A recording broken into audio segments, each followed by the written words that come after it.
అష్టాచమాడించావమ్మా నీ పంట పండిందే ప్రేమ నిజంగా ఎక్కడం అంటే ఇష్టంగా ఓడడం అంతే ఆ మాటే అంటే ఈ చిన్నారి నమ్మదేంటమ్మా నిజంగా ఎక్కడం అంటే ఇష్టంగా ఓడడం అంతే ఆడించి అష్టాచమాడించావమ్మా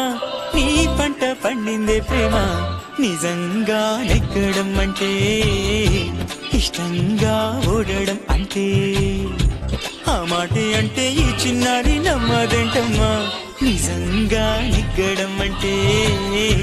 ఇష్టంగా ఓడడం అంతే